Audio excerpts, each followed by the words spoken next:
안녕하세요, 여러분.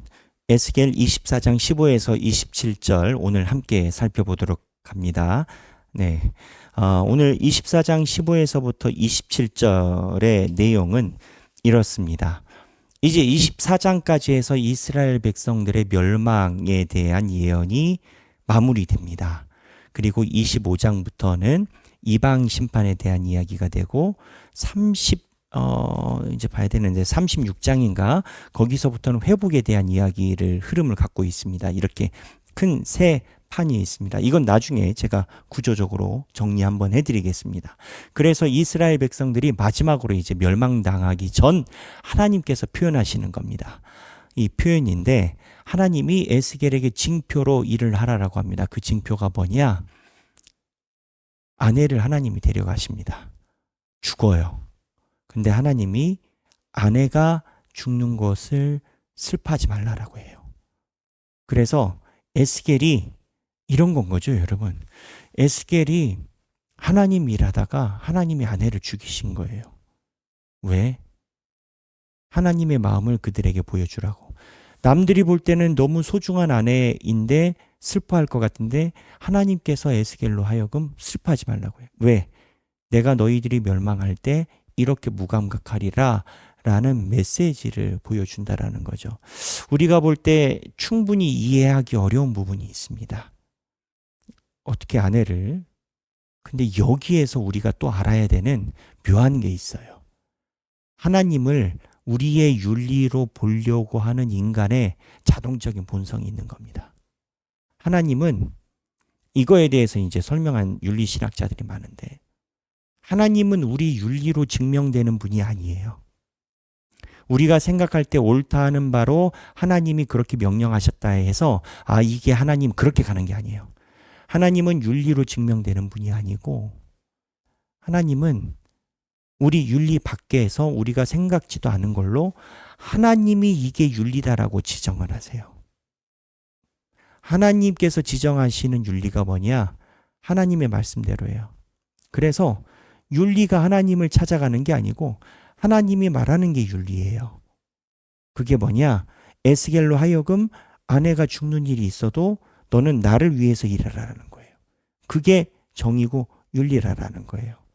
이 안으로 들어가면 더 깊은 내용이 있지만 여하튼 오늘 본문에서 하나님께서 에스겔의 아내를 데려가면서 나는 슬퍼하지 않을 것이다 라고 이야기를 하세요. 본문을 살펴보도록 하겠습니다. 16절인데요. 인자가 이제 에스겔이죠. 자, 오늘이 이제 재앙의 마지막 부분이에요. 인자야, 내가 내 눈에 기뻐하는 것을 한 번 쳐서 빼앗으리니 내 눈에 기뻐하는 것을 한 번 쳐서 빼앗는데요. 너는 슬퍼하거나 울거나 눈물을 흘리거나 하지 말라. 내가 내 눈에 기뻐하는 것을 한 번 쳐서 빼앗으리니 너는 슬퍼하거나 울거나 눈물을 흘리지 말라. 왜? 죽은 자들을 위하여 슬퍼하지 말고 조용히 탄식하며 수건으로 머리를 동이고 발에 신을 신고 입술을 가리지 말고 사람이 초상집에서 먹는 음식을 먹지 말라 하신지라. 무감각하게 그렇게 이야기를 하고 내가 아침에 백성에게 말하였더니 하나님께서 나한테 이렇게 얘기를 하셨다라고 얘기를 했더니 저녁에 내 아내가 죽었으므로 아침에 내가 받은 명령대로 행하매. 여러분, 하나님께서 여러분들에게 이렇게 명하시면 여러분 하나님을 어떻게 이해할 수 있을까요? 그러니까 에스겔은요, 하나님의 극강의 동화 선지자로 사용된 거예요. 에스겔은 이런데도 하나님을 부인하지 않잖아요. 왜? 여호와의 영이 내게 임하였으니. 에스겔은 이 땅이 아니라 하나님의 뜻이 모든 걸 밝힌다라는 확신을 갖고 있었기 때문에 가능한 건 거예요. 그게 없으면 이게 안 돼요. 그리고 그 다음에 하나님께서 18절, 19절, 20절, 21절에서 쭉 이 표징을 이야기를 하세요. 그래서 오늘 우리가 생각할 만한 내용이 있어요. 나머지 내용은 여러분이 충분히 보실 수 있습니다. 생각하기인데요. 하나님의 재앙은 사랑이다.